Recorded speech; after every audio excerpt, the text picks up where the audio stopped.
अस्सलाम वालेकुम friends, agriculture online के साथ मैं हूं फ़रूक एजाज और आज की वीडियो में बात करेंगे नई हुकूमत के ज़रूरी इक़दामात के हवाले से। क्योंकि नई हुकूमत जो है वो इस वक्त बन चुकी है। वफाकी हुकूमत जो है वो भी अपने जो हतमी मराहिल है उसमें दाखिल होने जा रही है, क्योंकि आज वज़ीर आज़म की जानिब से भी अपना हलफ उठा लिया गया है और शहबाज शरीफ ने बतौर वज़ीर आज़म आज हलफ उठाया है। और जो वज़ीर आज़म होते हैं वो एक पॉलिसी स्टेटमेंट भी देते हैं, जो कि पॉलिसी स्टेटमेंट इस हवाले से होती है कि वो मुल्क को किस तरह से लेकर चलना चाहते हैं, क्या चैलेंजेस हैं और इन चैलेंजेस को हल करने के हवाले से वो क्या इक़दामात उठाना चाहते हैं। तो इसके साथ ही साथ मैं आपको ये बताता चलूँ कि हम सिर्फ ज़रूरी इक़दामात के हवाले से बात करेंगे कि ज़रूरी हवाले से क्या पॉलिसी स्टेटमेंट जो है वो नए वज़ीर आज़म जो कि शहबाज शरीफ, जिन्होंने बतौर वज़ीर आज़म हलफ उठाया है, कि उन्होंने क्या पॉलिसी स्टेटमेंट दी है, उसी हवाले से तमाम तर डिटेल्स आज की वीडियो में आप दोस्तों के साथ शेयर करेंगे। सबसे मेजर इक़दाम जो कि हुकूमत लेने जा रही है और जिसका अपनी पॉलिसी स्टेटमेंट में वज़ीर आज़म ने जिक्र किया है, वो सोलर ट्यूबवेल के हवाले से है कि छोटे किसानों को उसमें कहा गया है कि सोलर ट्यूबवेल्स दिए जाएंगे। स्पेसिफिकली छोटे किसानों का वर्ड यूज़ किया गया है उस पॉलिसी स्टेटमेंट में, यानी कि बड़े जो फार्मर्स हैं, जो लैंड लॉर्ड्स हैं, उनके लिए ये पॉलिसी नहीं होगी। ताहम कितने एकड़ तक की ज़मीन के जो छोटे फार्मर्स हैं वो इससे इस्तेफादा कर सकेंगे, ये आइंदा चंद दिनों में पॉलिसी जो है वो सामने आ जाएगी। चूँकि वज़ीर आज़म ने अभी हल्फ लिया है तो अभी सिर्फ उन्होंने अपनी पॉलिसी गाइडलाइंस दी हैं कि हुकूमत ज़राअत के हवाले से करना क्या चाहती है। तो उसमें जो सबसे मेजर पॉइंट है कि वो सोलराइजेशन की तरफ जाना चाह रही है ट्यूबवेल्स की। जैसा कि हमने देखा कि गुज़श्ता जो हुकूमत गुजरी है उस दौरान किसानों ने, उस वक्त भी शहबाज शरीफ ही वज़ीर आज़म थे, उस वक्त किसानों ने, आपको याद होगा कि एक धरना दिया था इस्लामाबाद में जो कि तकरीबन 7 रोज़ तक जारी रहा था। उस धरने में भी किसानों का यही मेजर मुतालबा था कि जो ट्यूबवेल है उनके बिल बहुत ज़्यादा आए थे, किसानों को लाखों रुपए बिल आए थे, किसान अपनी ज़मीन और जानवर बेचकर बिल अदा करने पर मजबूर हो गए थे। तो उन्होंने यहाँ पर इस्लामाबाद में आके धरना दिया था, किसानों के जो बिजली के कनेक्शन थे वो भी काट दिए गए थे। तो एक मेजर मुतालबा उस वक्त भी हुकूमत के सामने ये रखा गया था कि किसानों को बिजली पर सब्सिडी दी जाए। लेकिन जैसा कि आप जानते हैं कि IMF की जानिब से काफ़ी ज़्यादा सख्तियाँ की गई हैं सब्सिडीज़ देने के हवाले से, तो हुकूमत इस काबिल नहीं है इस वक्त कि वो बिजली पर सब्सिडी दे।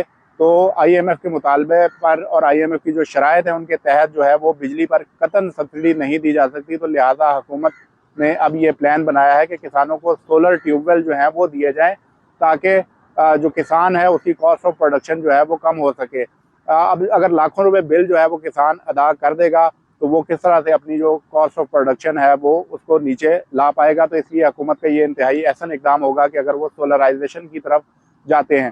सोलर के हवाले से मैं बताता चलूँ इस वक्त कि काफ़ी ज़्यादा जो कम सतह पर सोलर की कीमतें आई हुई हैं, तो इसलिए हुकूमत के लिए भी आसान होगा सोलर ट्यूबवेल देने के हवाले से।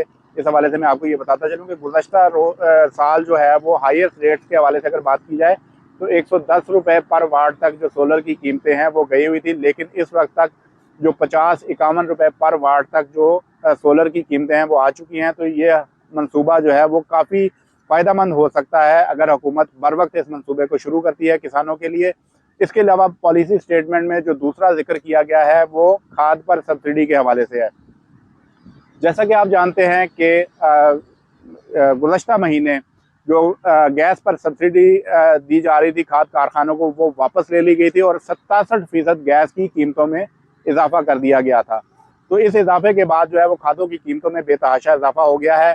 जो यूरिया खाद है वो 5,000 रुपये फी बैग से भी तजावुज़ कर चुकी है। यूरिया खाद की कीमतों में भी यूरिया के साथ साथ जो DAP खाद है उसकी कीमतों में भी इजाफा हो चुका है। आप किसान भाई बखूबी आगाह हैं कि गुज़श्ता महीने खाद की कीमतों में कितना ज़्यादा इजाफा हुआ है।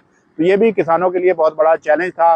तो वज़ीर आज़म की जानिब से अपनी पॉलिसी स्टेटमेंट में ये कहा गया है कि किसानों को बराह रास्त सब्सिडी दी जाएगी, यानी कि पहले जिस तरह से सब्सिडी दी जाती थी कि किसानों को सब्सिडी देने के लिए जो है वो गैस पर सब्सिडी जो है वो खाद कारखानों को दे दी जाती थी, लेकिन उसके बाद हमने देखा कि वो खाद स्मगल भी हो जाती थी और किसान जो है वो उससे फ़ायदा नहीं उठा पाते थे। तो इसलिए किसानों का एक बहुत बड़ा देरीना मुतालबा आप कह सकते हैं कि वो हुकूमत से ये था कि किसानों को खाद पर बराह रास्त सब्सिडी दी जाए।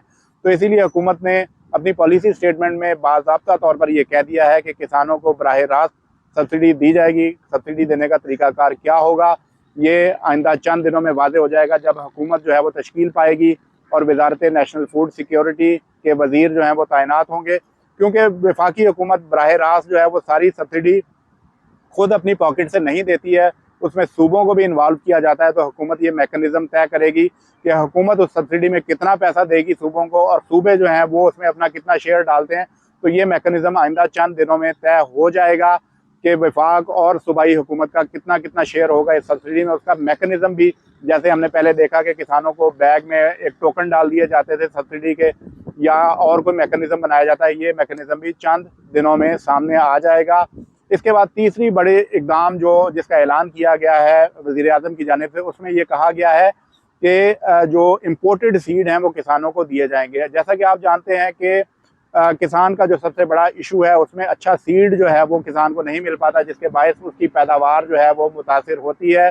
तो हुकूमत ने अंदिया दिया है कि जो बीज माफिया है उसके खिलाफ भी एक्शन लिया जाएगा, और इसके साथ साथ वन टाइम जो है वो किसानों को इम्पोर्टेड सीड मुफ्त फराहम किया जाएगा, उस पर किसी किस्म के पैसे नहीं लिए जाएंगे। वन टाइम का ऐलान किया गया है कि हुकूमत बाहर से इम्पोर्टेड सीड मंगवा कर किसान भाइयों को फराहम करेगी।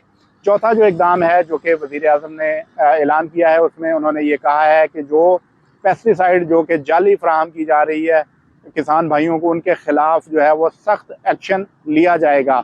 और हुकूमत का ये कहना है कि आनी हाथों से निपटा जाएगा उन अनासर से जो जाली पेस्टिसाइड और इसके अलावा जो खादें जाली बनाकर जो फ़रोख्त कर रहे हैं उनके खिलाफ सख्त एक्शन लिया जाएगा।